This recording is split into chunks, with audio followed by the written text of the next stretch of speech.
아멘. 하나님의 말씀 보도록 하겠습니다. 하나님의 말씀 에베소서 5장 8절에서 14절 말씀입니다. 에베소서 5장 8절에서 14절 말씀입니다.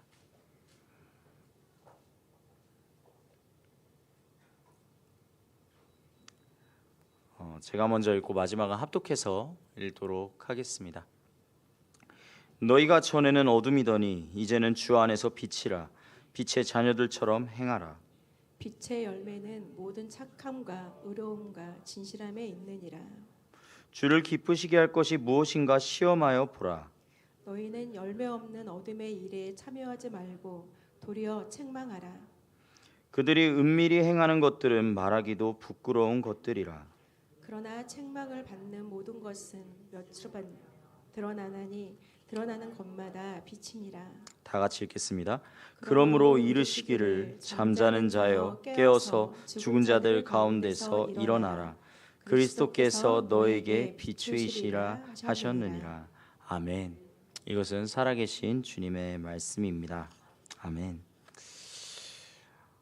오늘의 제목 한번 띄워주시면 감사하겠습니다. 네, 다 같이 읽어보도록 하겠습니다. 시작. 빛의 자녀들처럼 행하라. 네, 오늘 저는 이 빛의 자녀들처럼 행하라라는 제목을 가지고 우리 성도님들과 함께 나누어 보고자 합니다. 여름 사역이 이제 마무리가 되었습니다. 다음 세대 여름 사역, 다음 세대들은 이 여름 사역을 통하여서 새롭게 마음을 가지고 새롭게 주님 앞에 나아가는 시간을 가지게 되었지요. 그런데 이 여름 사역이 끝났다라고 이야기를 하지만 사실은 끝난 것이 아닙니다. 여름 사역은 이제 시작되었을 뿐입니다. 정확히는 주님의 사역은 지금부터 시작이라고 말씀드리고 싶습니다.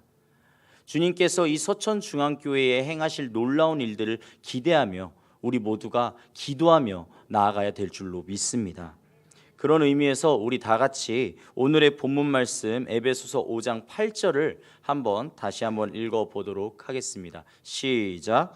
너희가 전에는 어둠이더니 이제는 주 안에서 빛이라. 빛의 자녀들처럼 행하라. 아멘. 담임 목사님께서 어린이 성령 캠프 때 아이들에게 말씀해 주신 게 있습니다. 그것이 뭐냐면요, 바로 정체성을 찾으라라고 이야기를 해주셨다는 것이죠. 여러분, 정체성이 무엇일까요? 정체성. 네, 주의 자녀. 좋습니다. 네, 저는 정말로 질문을 합니다. 왜냐하면 저희 아이들하고 이렇게 대화를 하다 보면은 아이들이 정말 이렇게 질문을 하지 않으면은 아이들의 집중력이 확 떨어지더라고요. 그래가지고 아이들이 생각할 수 있게끔 끊임없이 질문을 하고 아이들에게 그 대답을 요구하기도 합니다. 예, 주의 자녀 너무 좋습니다. 그런데 저희가 이 정체성이라는 것에 대해서 세상 가운데에서 어떻게 표현하는지를 한번 살펴보고자 합니다. 세상 가운데에서는요, 정체성을 뭐라고 하냐면 이렇게 표현을 합니다. 변하지 않는 존재의 본질을 깨닫는 것이라고 이야기를 합니다. 즉 무엇이냐? 변하지 않는 존재, 그것에 대한 본질이 바로 정체성이라고 이야기를 한다는 것이죠. 그러면은 나의 정체성이라고 할 때 나의 무엇을 말하는 것이죠? 나의 마음 가운데 변하지 않는 존재에 대해서 그 본질을 깨닫는 것이 바로 정체성이라는 것입니다. 세상 가운데서 표현한 이 뜻이 이렇게 표현이 되어 있어요. 저는 근데 이게 참 이 말뜻을 살펴보면서 이건 정말로 성경적인데? 라는 생각이 들었습니다. 왜냐하면 변하지 않는 존재 누구이십니까? 바로 하나님이시죠. 하나님의 그 본질을 깨닫는 것이 바로 우리의 정체성이 되어야 될 줄로 믿습니다. 우리의 내면을 꽉 붙들어야 하는 무언가가 있다라는 것이죠. 사람들을 자세히 살펴보면요, 그 사람들 중에 이런 사람들이 있습니다. 저 사람은 정말로 깊어. 그런 사람들이 있지 않습니까? 사람들 중에 딱 바라보면 저 사람은 왠지 모르게 이 알맹이가 꽉 차 있어 라고 이렇게 느껴지는 그러한 사람들이 있지 않습니까? 근데 그러한 사람들의 특징이 무엇이죠? 바로 정체성이 정확하게 확립이 되어 있다는 것입니다. 그런데 세상에서 이 정체성에 대해서 올바로 표기된 이 의미를 살펴보았을 때 너무나 성경적인데도 불구하고 많은 사람들은 그거대로 쓰고 있지 않다라는 거예요. 그냥 정체성이라고 하면 그 사람에 대해서 그 사람의 이 알맹이를 흔히 이야기하고 있다라는 것이죠. 하지만 우리 그리스도인들은 이 정체성에 대해서 올바로 알아야 될 줄로 믿습니다. 주님 안에서 이 정체성을 올바로 찾고 나아가야 될 줄로 믿습니다. 자, 그런 의미에서 첫 번째 띄워주시면 감사하겠습니다. 다 같이 읽어보도록 하겠습니다. 빛의 자녀로 살아라. 그렇습니다. 우리는요, 세상에서 말하는 그 정체성에서 한 단계 더 나아가야 합니다. 바로 예수 그리스도를 통한 우리의 정체성이 확립이 되어야 한다는 것이죠. 여기 계신 분들 혹시 요즘 세대를 이해하기 위해 얼마나 노력하고 계십니까? 여기 사실 어르신분들 되게 많으신데, 어른분들이 되게 많으시고, 사실 여기에 청년들, 청소년분들은 지금 1명, 2명, 3명, 4명, 5명, 그리고 뒤에 정말 어린 아이들까지 이렇게 있는데 어떠십니까? 요즘 세대 이해할 수 있으십니까? 제가 이번에 그 어린이 성령 캠프를 진행을 하면서 정말 깜짝 놀란 게 하나 있습니다. 아이들이 랩을 좋아하더라고요. 랩. 여러분 혹시 랩이 무엇인지 아십니까? 예, 랩은 랩이죠.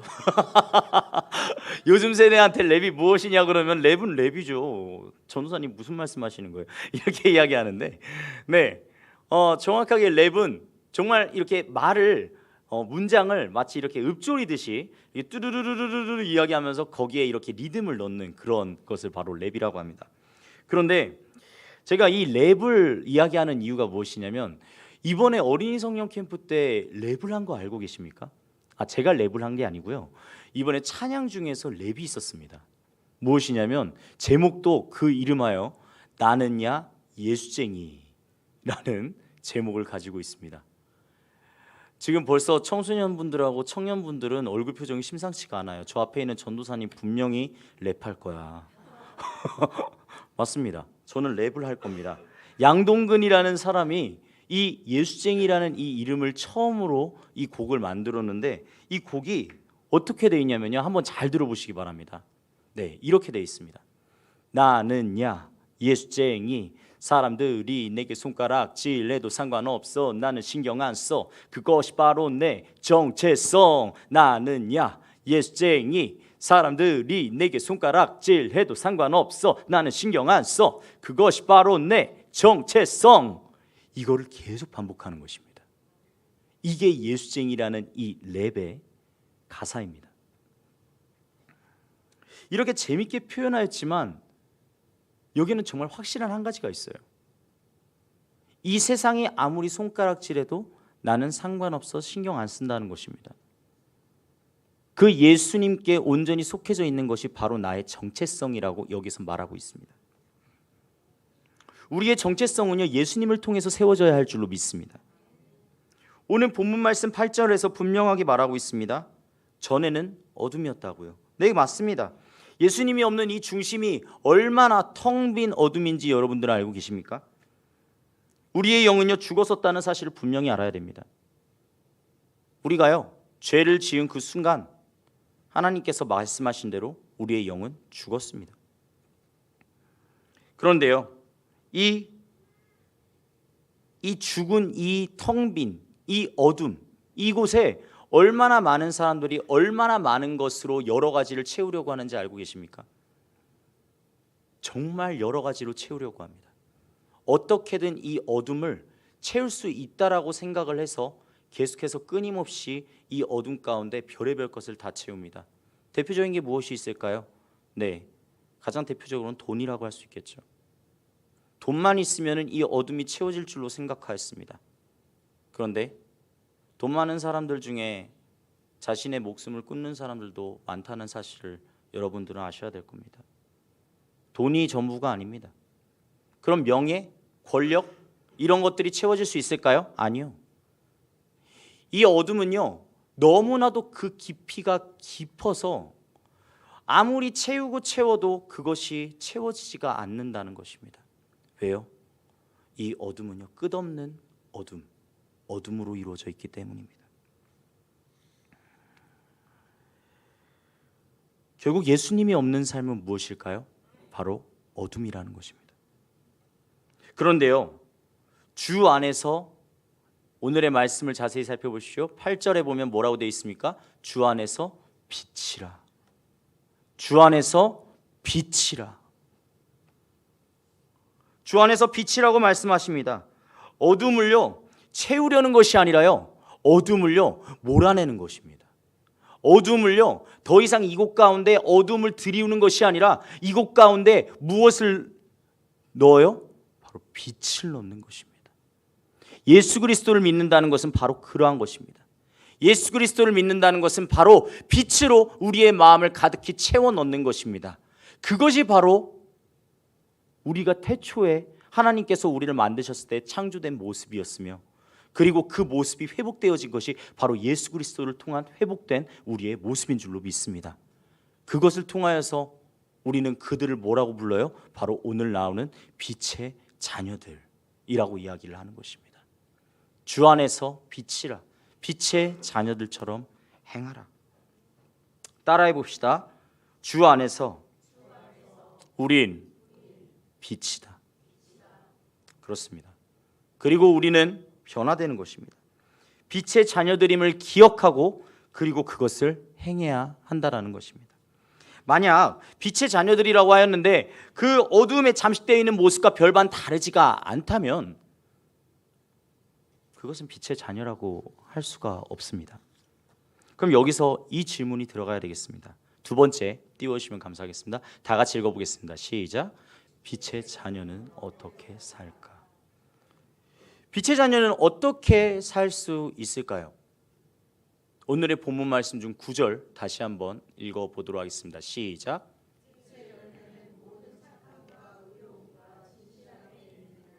아멘.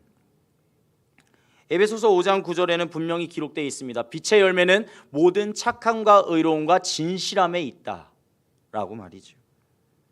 이 빛의 자녀로서의 열매를 세 가지를 이야기하고 있는데 바로 무엇이냐면 바로 착함, 의로움, 그리고 진실함.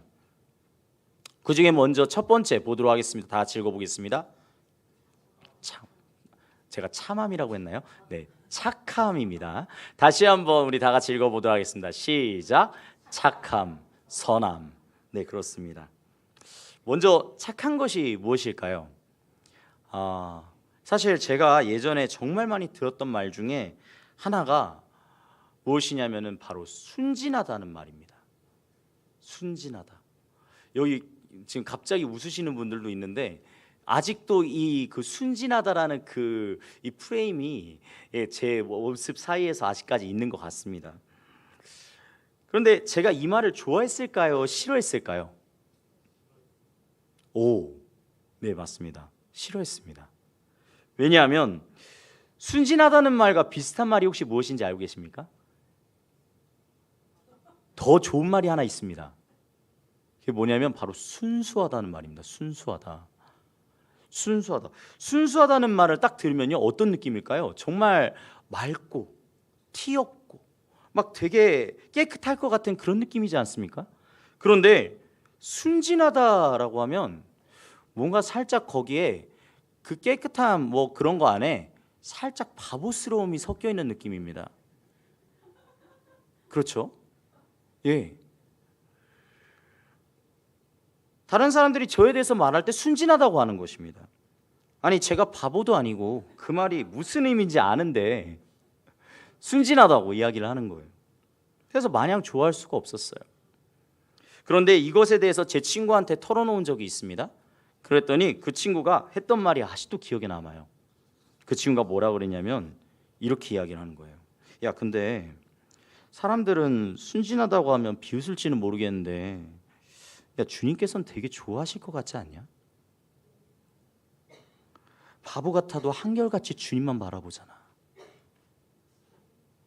이렇게 이야기하는 거예요. 제가 그때부터 그 순진하다는 말을 좋아하게 됐습니다. 나는 순진하게 주님을 섬기겠습니다. 나는 정말 내가 바보 같을지라도 주님께 바보 같은 모습이 보여질지라도 주님만을 그렇게 섬기겠습니다. 그렇게 고백했던 기억이 있습니다. 주님께서 좋아해 주시면 됐지 라는 그러한 고백으로 생각을 가지게 되었습니다. 착하다, 선하다. 세상에서는요 어떻게 느껴질까요? 세상에서는요 아주 바보 소리 듣기 딱 좋습니다. 착한 사람들 뒤통수 맞기 참 좋습니다. 사기당하기도 하고 사람들 사이에서 혀나 끌끌 차게 할 때도 있다라는 것입니다. 그런데요 그럼에도 불구하고 그 손해를 알면서도 착하게 살아야 합니다. 그리스도인들의 심성이기 때문입니다. 다 알면서도 넘어가 주는 것, 때로는 묵묵히 그리스도의 착함을, 선함을 드러내는 것이 바로 우리 그리스도인들의 이 심성, 착함, 선함을 온전히 드러나야 될 줄로 믿습니다. 그것이 필요합니다. 왜냐하면요 예수님께서 이렇게 말씀하셨기 때문이에요. 들어본 적 있으실 겁니다. 왜 주님께서는 오리를 가자고 하면 십리를 가자고 하십니까? 왜 오른뺨을 누군가가 때리면 그러면 왼뺨도 내어 놓으라. 겉옷을 누군가 요청하거든 무엇까지 내놓아요? 속옷까지도 다 내놓으라. 무엇일까요? 필요합니다. 그리고 가장 중요한 거, 주님이 말씀하신 말 중에, 주님이 말씀하신 것 중에 사실 사람으로서 도저히 할 수가 없는 한 가지, 바로 철천지 원수를 사랑하라. 저는 원수를 사랑하라가 아니라 꼭 앞에다가 이 말을 붙습니다. 철천지 원수를 사랑하라. 이게 말이 안 돼요. 제가요 초등학교 때 따돌림을 당했던 적이 있는데, 그 따돌림을 당하고 난 뒤에 사람들에게 무엇이든지 다 그 사람에 대해서 맞춰주려고 하는 그러한 경향이 생기게 되었습니다. 그런데 어느 날이었어요. 중학교 3학년 때쯤에 저를 유독 괴롭히는 한 친구가 있었습니다. 그 친구가 항상 제 뒤통수를 갈길 때면은 정말 그때마다 참을 수 없는 분노와 여러 가지의 감정이 막 뒤섞이며 나오기 시작했었습니다. 그런데 그러고 나서 몇 년이 흐른 뒤에 정말 놀라운 일이 한번 일어났습니다. 무엇이냐면 제가 다니는 교회에, 제가 전도사로 있는 그 교회에서 저희 어머니께서 누군가를 전도를 했는데, 그 전도를 한 그분의 아들이 알고 보니 저를 괴롭혔던 그 중학교 3학년 때 그 친구였던 것입니다. 솔직히 말씀드리면 마음이 편하지가 않았습니다. 편하지가 않죠. 어떻게 편할 수가 있겠습니까? 그 친구가 아무리 개과천선했더라도 그래도 그 친구를 바라보는 저의 마음은 이미 그때 중3 때의 그 상황으로 돌아가게 되는 것입니다. 결코 편하지가 않았습니다. 그런데 그때마다 주님께서 계속해서 이야기를 해주시는 겁니다. 원수를 사랑하라. 원수를 사랑하라. 주님, 전 이렇게 만나고 싶지가 않아요. 전 그것에 대해서 이렇게 일절 생각하고 싶지가 않아요. 그런데 계속해서 마음을 주시는 거예요. 원수를 사랑하라. 원수를 사랑하라. 어느 날이었습니다. 그 친구가 교회를 잘 다니느냐고 본다면 사실 그렇지가 않았습니다. 교회를 잘 다니지 않아요. 교회를 잘 다니지 않는다라는 그러한 이야기를 들었을 때 그때 당시에만 하더라도 별로 마음이 내키지는 않았습니다. 그래도 한편으로는 그렇게 생활을 했으니까 교회를 다니지 않는 게 당연하지라고 그렇게 생각을 했던 것 같습니다. 그런데 어느 순간 주님께서 그 마음에 사랑을 부어주실 때 그 마음이 얼마나 잘못되었다는 사실을 알게 되었습니다. 그 영혼이 주님 앞에 나아가지 못하는 모습이 너무나도 가슴이 아프더라고요. 그게 제 마음속에 한 가지 짐으로 현재 자리 잡고 있습니다. 그 친구를 그때 주님께서 원수를 사랑하라고 이야기했던 그때 내가 그 친구에게 찾아가서 복음을 전했더라면, 내가 그 친구에게 찾아가서 예수님에 대해서 조금이라도 알려주었더라면, 그럼 그 친구는 지금쯤 예수님을 믿고 있었을까?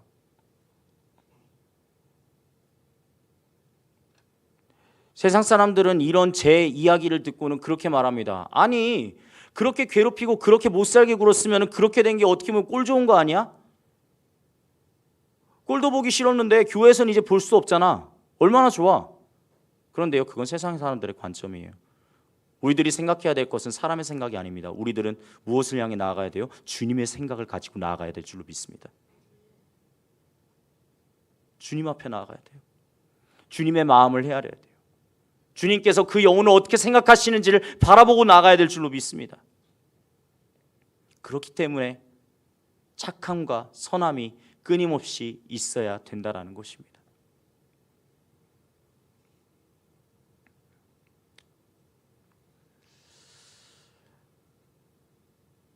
원수조차도 사랑하라는 예수님께서 말만 그러셨을까요? 아니요.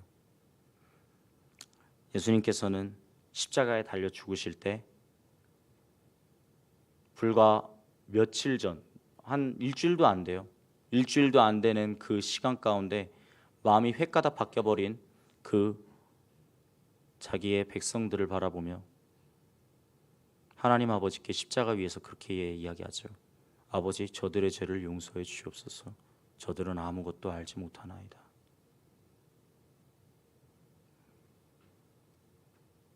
착함, 선함은 주님의 성품인 줄로 믿습니다. 그리고 그 성품을 향해 우리는 나아가야 될 줄로 믿습니다. 두 번째 보도록 하겠습니다. 다 같이 읽어보도록 하겠습니다. 시작. 의로움, 양심.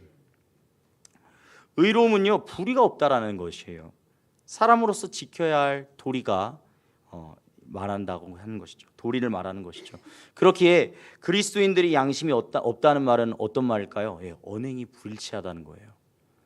그리스도인들이 양심이 없다? 그런데 너무 안타까운 사실이 있습니다. 요즘 그리스도인들이 세상 가운데에서 평가받고 있는 것이 어떻게 평가받고 있어요? 양심 없다고 평가받고 있습니다. 이게 너무나 안타까운 현실입니다. 빛의 자녀로서 온전히 살아가야 되는데 그 빛의 자녀로서 살아가는 게 아닌 양심이 없어. 내가 교회에 가봤는데 이 세상에 있는 것보다 더하면 더했지 덜하지 않더라. 우리는 그러한 이야기를 들으면 안 되는 줄로 믿습니다. 우리는요, 정말로 구별되어야 돼요. 세상 가운데서 온전히 구별되어야 돼요. 양심이 바로 세워져 있어야 되고 늘 뾰족하게 있어야 한다는 것입니다. 제가 방금 이 뾰족하다라고 이야기를 한 이유가 무엇이냐면 어느 한 아프리카 부족에서는요, 이 양심에 대해서 어떻게 표현하냐면 이 마음이라고 하는 게 여기 있으면 그 옆에 있는 삼각형, 이거를 양심이라고 아프리카 부족에서는 이야기한다고 합니다. 왜 그럴까요? 만약에 이 마음 옆에 있는 이 삼각형, 이 양심에 만약에 반하는 그러한 행동을 하게 되면은 이 삼각형의 뾰족한 부분이 이 마음을 쿡 찌른다라는 것이죠. 그래서 내 마음 가운데 계속 찔림이 느껴진다라는 이것이 바로 양심이라고 하는 것입니다. 그런데 재미있는 표현이 하나 더 있어요. 여기서 끝이 아닙니다. 문제가 뭐냐면 이 삼각형이요, 계속해서 양심이 찔리면 찔릴수록 이 삼각형의 끝에 이 뾰족한 부분이 점점 닳아간다고 합니다. 그리고 양심에 없는, 양심이 그렇게 가책을 느끼지 못하는 상태가 되는 건 무슨 상태예요? 이 삼각형이 결국 동그랗게 되는 상태라는 것이죠. 아무리 찌르려고 해도 둥그런 이 면이 이 이 마음을 찌르지를 못하게 된다는 것입니다. 우리는요, 이 양심을 끊임없이 갈아야 될 줄로 믿습니다. 그리스도인이라면, 예수님을 믿는 자라면 세상 가운데에서 정말 세상이 바라볼 때 양심이라고 하는 것에 대해서 정말 철저하게 지켜야 될 줄로 믿습니다. 그것이 사람으로서의 도리가 정말 어떻게 보면은 사랑과 선행을 가장 기본적으로 지켜야 되는 그 도리를 올바로 행하지 못하면서 어떻게 예수님의 사랑에 대해서 이야기를 할 수가 있습니까? 예수님의 사랑, 그 사랑에 대한 첫걸음, 그 첫걸음은 그 세상과의 구별됨을 이야기하는 것입니다. 우리 모두 다 정말 예수님 안에서 새롭게 변화될 수 있는 우리 서천중앙교회 가족들이 되기를 간절히 소망합니다. 세 번째 보여주시면 감사하겠습니다. 다 같이 읽겠습니다. 시작. 진실함. 진실함입니다. 진실함. 진실함은요, 바로 마음에 거짓이 없는 순수하고 바른 것을 말합니다. 우리가 짓는 죄 중에 제일 많이 짓는 죄가 혹시 무엇인지 알고 계십니까? 사람들이 짓는 죄 중에 제일 많이 짓는 죄. 방금 전에 누군가가 이 모양으로 이야기를 해주셨어요. 뭐냐면 바로 거짓말입니다. 거짓말. 거짓말이요, 얼마나 무섭냐면 자기가 알게 모르게 짓게 된다는 거예요. 알고 거짓말을 하는 경우도 물론 있어요. 그런데 자기도 모르게 거짓말을 하는 경우도 있다라는 것입니다. 근데 그것도 죄인 거예요. 정말 무섭지 않습니까? 거짓말, 거짓 행동. 왜 그런 걸까요? 왜냐하면 이게 바로 인간의 본성이기 때문이에요. 사탄의 종이 된 인간이 하나님을 죄 때문에 하나님과 멀어지게 되고 하나님과 더 이상 만나지 못하게 되는 그러한 상황 가운데 놓여지게 되자 가장 먼저 보여지게 된 첫 번째, 그것이 뭐예요? 바로 거짓말이라는 거예요. 거짓 행동을 하였다라는 거예요. 어떤 행동을 하였을까요? 아담과 하와가 선악과를 먹고 어떤 행동을 하였죠? 하나님 앞에 떳떳하지 못하였죠? 어디로 숨어요? 네, 나무 뒤로 숨습니다. 하나님께서 찾고 있는데도 계속해서 숨어 있습니다. 거짓 행동을 하는 거예요. 아담과 하와로서의 그 사람의 정체성을 따라 나아가는 것이 아니라 완전히 거짓된 행동을 하기 시작했다는 것입니다. 이게요, 정말 하나님 앞에 신실하게 섬기는 사람들은 그렇게 되지 않겠지라고 이야기하는 사람들이 있습니다. 아니요, 아니에요. 우리는 성경에 되게 대표적인 인물을 알고 있잖아요. 누구요? 바로 다윗이요. 여러분, 다윗은요, 하나님 마음에 합한 자였습니다. 하나님께서요, 너는 내가 숨겨놓은 히든 카드야 라고 이야기할 정도로 엄청난 하나님의 총애를 받던 그러한 사람이었습니다. 그런데 그가 왕궁 뜰을 거닐다가 무엇을 발견해요? 목욕하고 있는 한 여인의 모습을 발견하게 되죠. 그 순간 음욕이 불일들 일어났습니다. 그리고 무슨 일이에요? 네, 그 여인을 데려옵니다. 그리고서는 그 여인을 취하죠. 나중에 알고 보니까 그 여인이 바로 자기의 충성스러운 신하, 충성스러운 장군 우리아 장군의 아내임은 밧세바라는 사실을 알게 되었습니다. 그리고 들려오는 소식, 밧세바로부터 편지가 옵니다. 임신을 하였다. 그때부터 다윗의 뇌는요, 빠르게 굴러가기 시작합니다. 어떻게 굴러가요? 네, 우리아 장군을 갑자기 전선에서 소환합니다. 왕궁으로 소환을 합니다. 그러면서 이야기하는 거예요. 많이 힘들었지, 많이 피곤했지, 오늘은 집에 가서 푹 쉬도록 해. 푹 쉬고 다시 나아가야 더욱더 힘을 내서 할 수 있지 않겠어? 그러면서 우리아 장군을 쉴 수 있게 그렇게 집으로 돌려보냅니다. 자, 그런데 이 우리아 장군 전혀 예상치 못한 방향으로 흘러가요. 어떻게 해요? 네, 집에 안 들어가요. 성문 곁을 이 보초병과 같이 지키고 있는 거예요.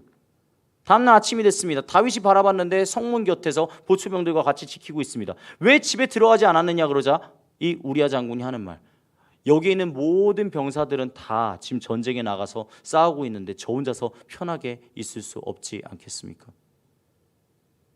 다윗 왕은 무슨 속셈이었어요? 집에 가서 쉬게 되면은 자기 아내와 하룻밤을 보내게 될 테니까 그러면 그 아이는 우리아 장군의 우리아 장군의 아이처럼 그렇게 속일 수 있겠지. 근데 못 속인 거예요. 근데 그렇게 안 된 거예요. 그 계획이 실패해버리자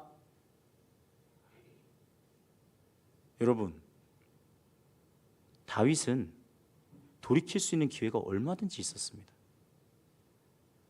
우리아 장군을 왕궁 앞에 데리고 와서 그 우리아 장군에게 내가 죄를 범하였다. 내가 너의 아내를 취하고야 말았어.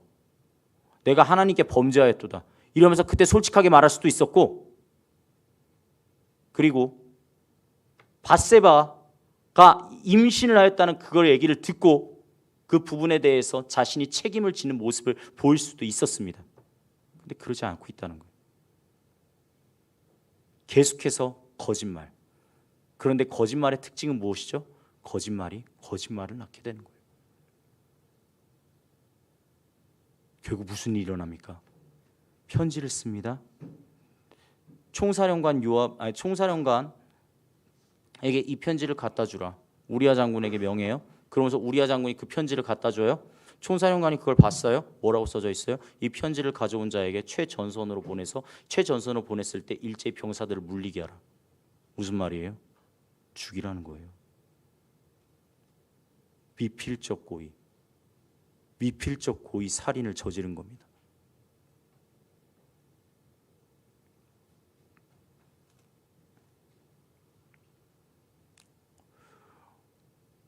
우리는 진실해야 될 줄로 믿습니다. 천하의 다윗도요. 아니, 천하의 다윗이라고 하면 안 되죠. 하나님의 사람 다윗도요. 그 죄 앞에 무너지는 모습을 보이게 됩니다. 아주 처절하게 무너져요. 물론 하나님 앞에 나중에는 자기 옷을 다 찢으면서 그렇게 통회하고 자복하면서 회개하며 나아가죠. 근데 그만큼 넘어지기가 너무나 쉽다는 것입니다. 우리는요, 깨어 있어야 됩니다. 깨어 있어서 넘어질까 조심해야 됩니다. 정말 주님께서 이 사탄이 가장 좋아하는 이 거짓에 대해서 항상 주의하면서 주님께 모든 초점을 맞춰야 될 줄로 믿습니다. 우리가 진실함을 온전히 바라보고 오직 바르게 주님께 향해 나아간다면 우리는 온전히 주 앞에서 세워질 줄로 믿습니다. 사탄이 틈을 타지 못할 것입니다. 견고하게 우리의 신앙을 붙들고 진실함으로 나아갈 수 있는 서천중앙교회 성도님들, 빛의 자녀들이 될 수 있기를 주님의 이름으로 간절히 소망합니다. 이 세 가지 빛의 열매들이 바로 주님을 기쁘시게 하는 것이에요. 주님께 나아가는 것이에요. 그래서 바울은 이 말씀을 통해서 이렇게 고백하고 있다는 것이죠. 에베소서 5장 10절 말씀입니다. 다 같이 읽어보도록 하겠습니다. 시작. 주를 기쁘시게 할 것이 무엇인가 시험하여 보라. 그렇습니다. 주를 기쁘시게 할 것이 무엇인가를 시험하여 보라는 것입니다. 주님께서 이 빛의 자녀로 사는 것, 주님을 기쁘시게 하는 것인 줄로 믿습니다. 우리가 살아가는 데 있어서요, 여러분 혹시 여기 계신 분들 중에 지금 청소년 분들은 아마 이걸 잘 모를 수도 있어요. 근데 청년분들은 조금 알 수도 있고, 여기 계신 어른분들은 전부 다 알아요. 여러분 혹시 라디오 주파수 맞춰보신 적 있으십니까? 특히 옛날 라디오는요, 뭘로 돼 있어요? 네, 그렇죠. 쫙 울릴 수 있습니다. 그래가지고 막 지직거리면은 그걸 어떻게 해요? 막 왔다 갔다 합니다. 왔다 갔다 하면서 이거 왜 이렇게 주파수가 안 맞아? 응? 주파수가 맞아야 되는데 여기요. 이러면서 이렇게 계속해서 맞추는 모습을 보게 되죠. 그러다가 어느 순간 주파수가 딱 맞으면은 어떻게 해요? 그럼 그곳에 완벽하게 고정을 시켜 놓습니다. 심지어 약간 약한 이렇게 선들 중에는 되게 약한 것들도 있었어요. 그러면은 그거 어떻게 해요? 네, 막 고정시킨다고 여기에다가 막 테이프 붙여놓고 이쪽에다가 이렇게 해놔가지고 더 이렇게 해놓고 여러 가지 방법을 동원하잖아요. 어떻게 해요? 그쪽에 정확하게 맞추기 위해서, 그 라디오 소리가 잘 들리게 하기 위해서.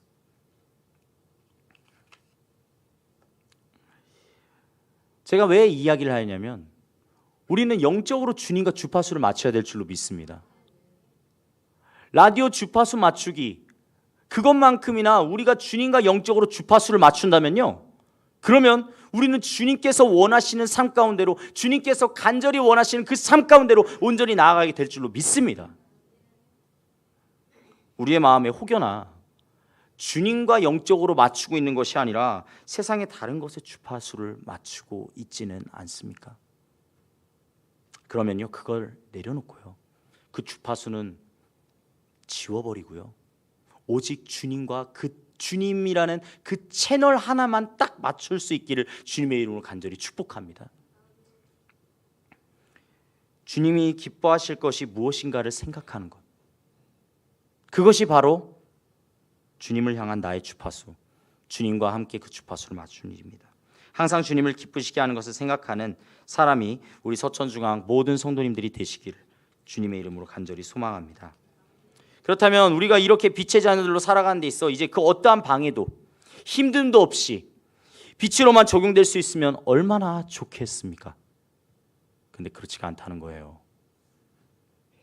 우리의 육신의 연약함은요, 끊임없이 죄 가운데로 나아가려고 할 때가 있습니다. 그럼 이런 어둠이 우리의 삶 가운데 드리워질 때 어떻게 해야 할까요? 바울은요, 이것에 대해서 분명히 이야기하고 있습니다.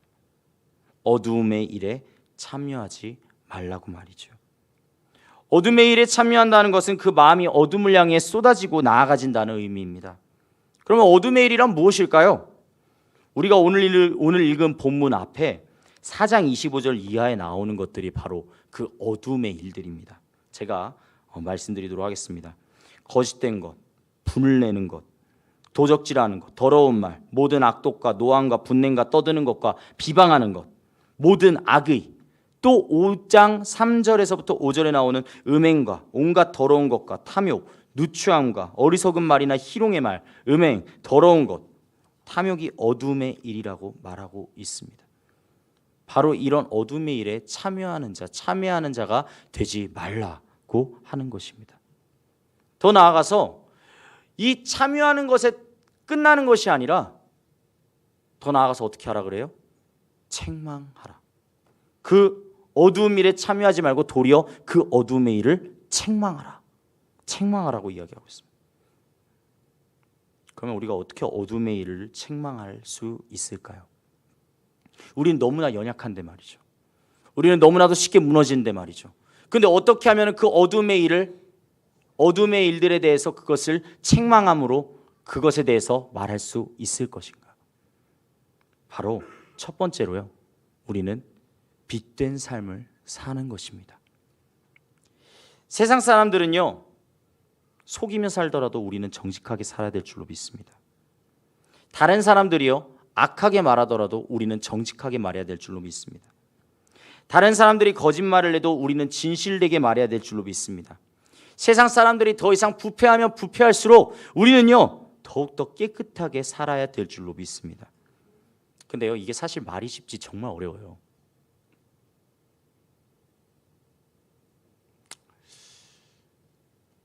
제가 저희 가족 얘기를 요즘 좀 많이 하는 것 같은데, 저희 아버지는 회사원이셨습니다. 그런데 어느 정도 지금은 은퇴를 하셨지만 회사원 중에서도 은행 일을 하셨습니다. 그래서 그 은행을 이렇게 쭉 이렇게 업무를 맡게 된 일을 하셨는데 정말 오래 하셨어요. 네, 거의 한 30년 가까이를 하셨으니까. 근데 이제 어느 정도 직급이 올라가게 되고 이제 정말 중요한 직급까지 올라가게 되자 신기하게 그 직급을 얻기 위해서는 무엇을 해야 돼요? 세상의 방식을 취해야 되더라고요. 더 높은 자리에 있으신 분들을 찾아가서 뭘 해야 돼요? 술 대접해야 되고 그런 자리에 나아가야 되고. 그런데요, 저희 아버지께서는 가지고 계신 게 딱 하나밖에 없었습니다. 딱 하나 백밖에 없었습니다. 뭐예요? 하나님 백밖에 없었어요. 그리고 하나님 앞에 온전히 다짐하며 나아갔습니다. 하나님, 저는 절대 이런 것에 타협하지 않겠습니다. 그래서 원래는 지점장의 자리까지도 갈 수 있었는데 못 갔어요. 부지점장에서 그치였습니다. 근데 저는 지금도 제 아버지를 생각하면 너무나 자랑스럽습니다. 제 마음에, 제 신앙에 정말 여러 가지 이 신앙의 근거가 되는 여러 가지가 있는데 그 중에 하나, 정말로 확실하게 말할 수 있는 신앙의 근거, 그 한 가지를 저희 아버지라고 자신 있게 이야기할 수 있습니다. 왜냐하면 저희 아버지께서는 절대 세상과 타협하지 않았거든요.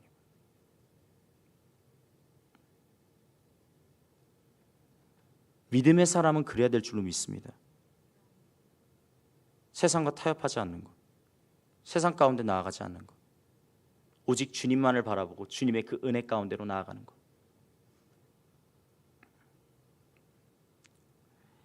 세상에 손가락질 당하는 것은 너무나 당연하고 심지어 많은 질타를 받을 때도 있어요. 하지만 이 나그네 삶이 당하는 그때에는 분명 그 마음을 아시는 주님께서 우리를 분명하게 맞아주실 거예요.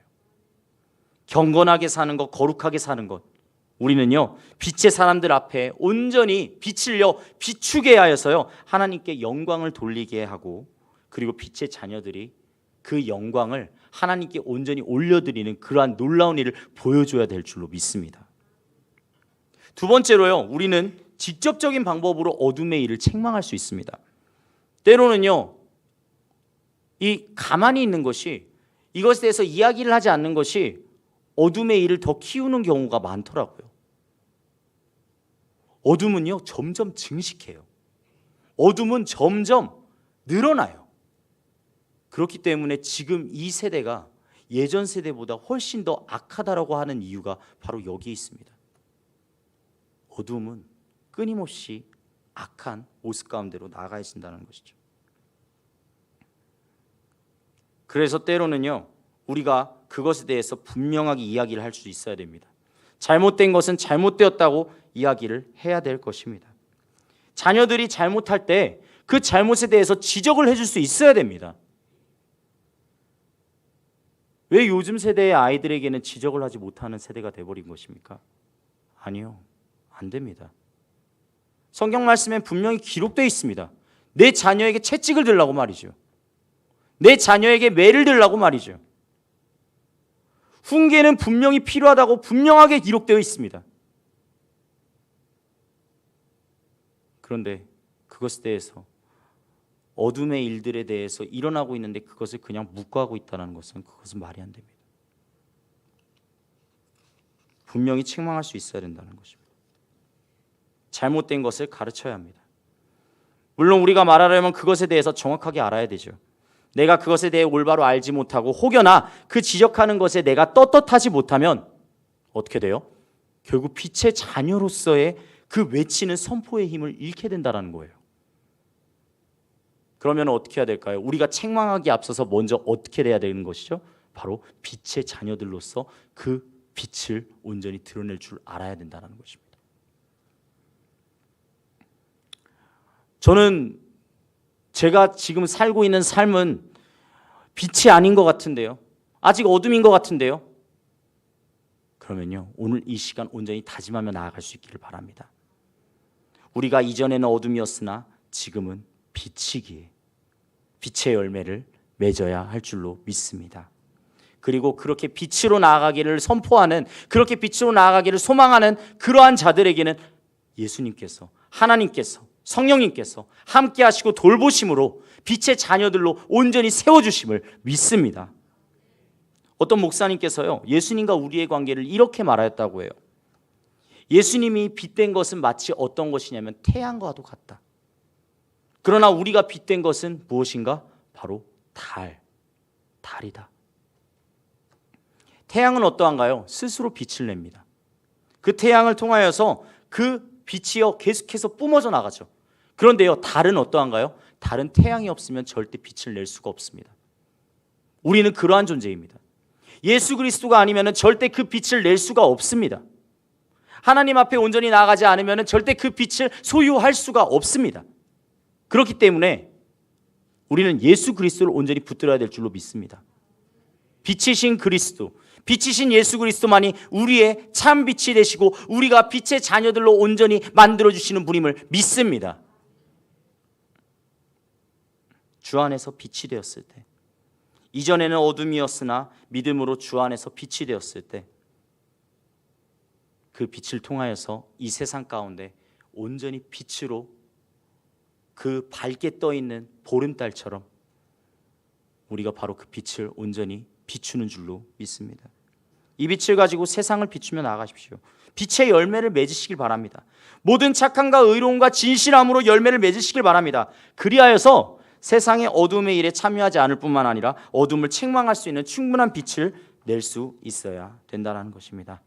마지막으로 우리 다 같이 에베소서 5장 14절 말씀, 우리 다 같이 한 목소리로 읽고 마무리하도록 하겠습니다. 시작. 그러므로 이르시기를 잠자는 자여 깨어서 죽은 자들 가운데서 일어나라. 그리스도께서 너에게 비추이시리라 하셨느니라. 아멘. 그렇습니다. 우리에게 깨어 일어나라고 이야기를 하고 있다는 것입니다. 혹여나 우리의 영혼 가운데, 우리의 마음 가운데 아직 잠자고 있는 내 영혼들이 있지 않습니까? 그 영혼들 다 깨어내십시오. 그리고 주 앞에 빛으로 나아가십시오. 주님께서 빛으로 우리를 감싸주실 때 더 이상 잠자는 자가 아니라 온전히 깨어서 주 앞에 온전히 나아가는 그러한 빛의 자녀들이 될 줄로 주님의 이름으로 간절히 축복하며 나아갑니다. 아멘. 기도하도록 하겠습니다.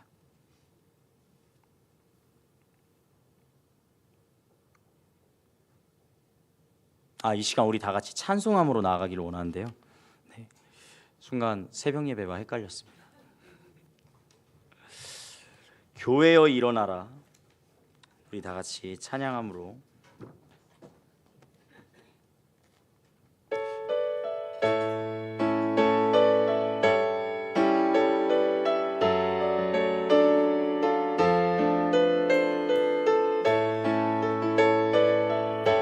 우리 다 같이 이 찬양이 우리의 고백이 되어질 줄로 믿습니다.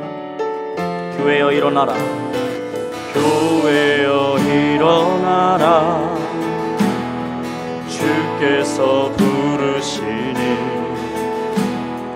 두려움과 시패 내려놓고 교회여 일어나라.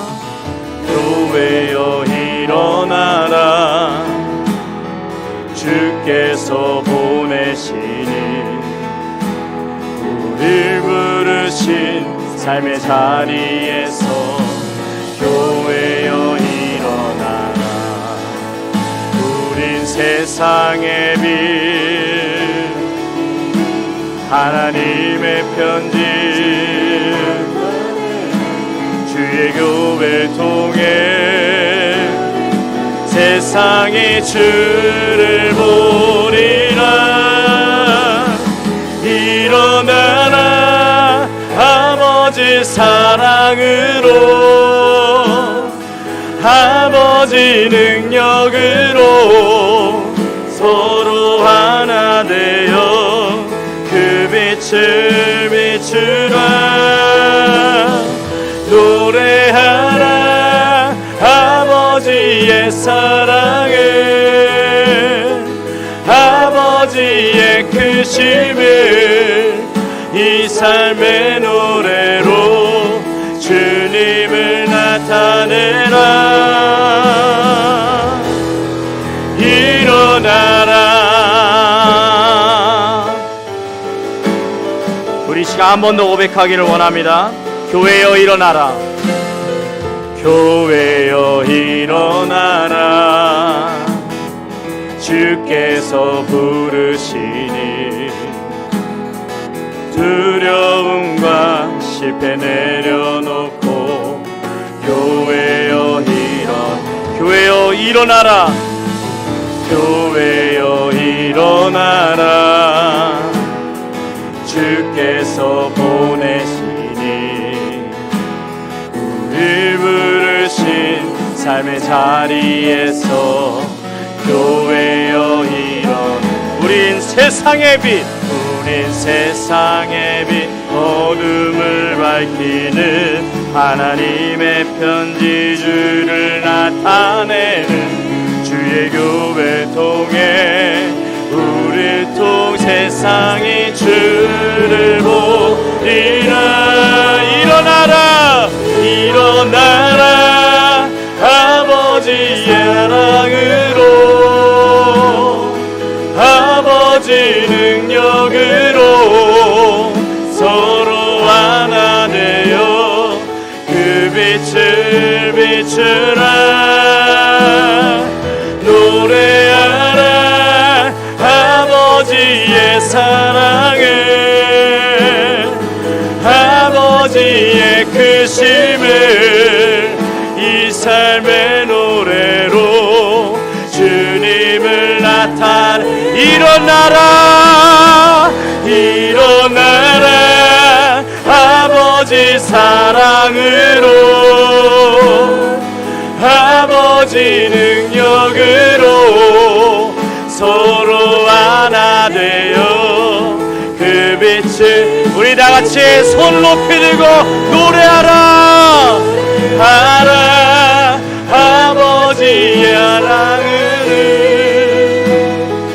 아버지의 크심을 이 삶의 노래로 주님을 나타내라. 일어나라.